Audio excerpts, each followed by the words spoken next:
Jiraata aanaa Goorodoolaa ta'uu isaanii kan ibsan nageenya isaaniif jecha maqaan isaanii akka hin waamamne kan gaafatan rakkoon nageenyaa aanichaa cimee itti fufeeraa jiran. Namni kun itti dabaluudhaan magaalaa aanatti Hara Qal'aa keessatti sochiin daldalaa fi tajaajilli adda addaa addaan citeera jechuun waajjiraaleen mootummaa erga tajaajila kennuu dhaabanii turaniiru jechuudhaan ibsaniiru.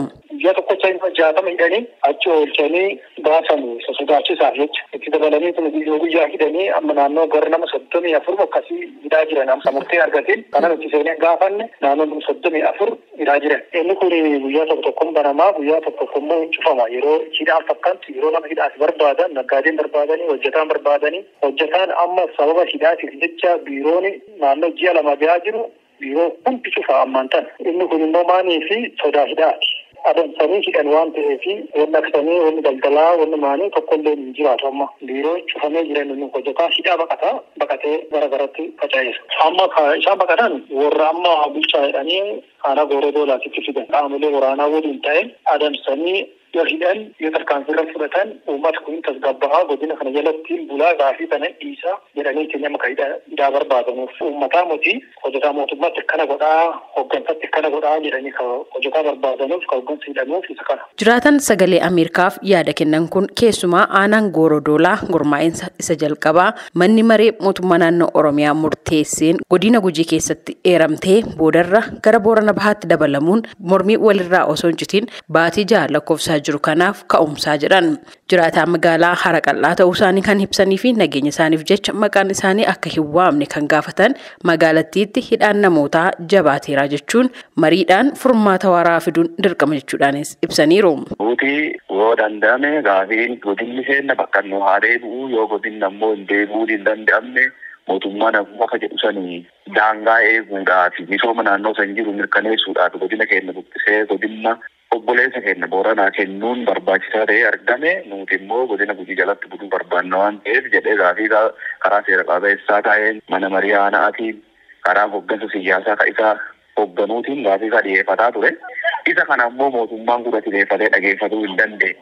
Haga ammaatti haga har'aan kanatti uummati baay'ee dararamaa jira. Hidhamaa jira, katamaa keessaa ari'amaa jira. Namni nagayaa butamee gara inni geeffamu hin beekamu, konkolaataan baadiyyaa keessa hin socho'u. Uummanni keenya baay'ee dararamaa. Manni maree mootummaa naannoo Oromiyaa Guraandhala 20 bara 2015 godina Boorana Bahaa bifa haaraadhaan godina Oromiyaa 21ffaa godhee gurmeessuunsaa ni yaadatama. Sababa gurmaa'insa kanaanis godinaalee fi aanaalee tokko tokkotti mormiin ka'uudhaan lubbuun namootaa darbuu qabeenyi barbadaa'uu jiraattota irraa odeeffannee gabaasaa turuun keenya ni yaadatama. Ammas rakkoon aanaa Goorodoolaa kun cimee itti fufeeraa jechuun jiraattonni ibsaa jiran hedduudha. Obbo Geetuu Culuqqee bulchaa aanaa Goorodoolaati. Rakkoo aanicha keessa jiru ennaa ibsan. Rakkoon jiru waajjira mootummaa cufaadha. Eegumsa nageenyaati malee yakka raawwachuun alseerummaa daandii gubbaa raawwachuun akkuma itti fufetti jira. Rakkoon akkasumatti jirti. Giddu galeessa godhatee hojjetaan hammi ta'e gara baddaatti ga'ee dargaggeessa gara garaa ol makatee hojjetaan ammoo gidduu dhaabbatee manuma fi isaa ol jira. Hojii mootummaa waa tajaajiluudhaaf rakkatee alatti hafee jira. Akka gaafiin hojii deebitutti nama waajjira seenuu hin danda'u kan jedhu kana giddu galeessa godhatanii hojjetaan mootummaa hojii kan seenaa jiru ta'uu isaati jecha. Miindaa on argatu?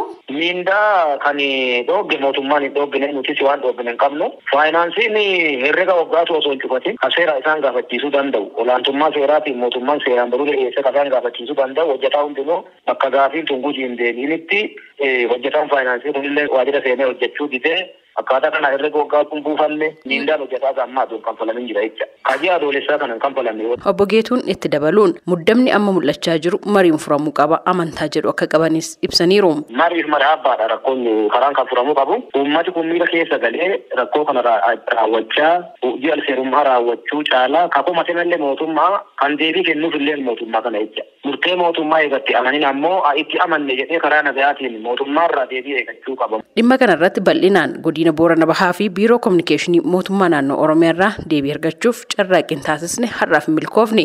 Haa ta'uutii dhiyeenya kan pirezidaantiin mootummaa naannoo Oromiyaa yaa'ii caffee naannoo Oromiyaa irratti dhimma gurmaa'insa Boorana Bahaa ilaalchisuudhaan ennaa dubbatan murteen duubatti deebi'u hin jiru. Qaamoleen dhimma kana dhaadessan tokkummaa Oromoo diiguuf kanneen hojjetan jechuudhaan ibsuun isaanii ni yaadatama.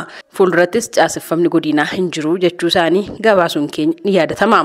Gabaasa sagalee Ameerikaatiif Tsahaay Daamxoo Finfinneerraa.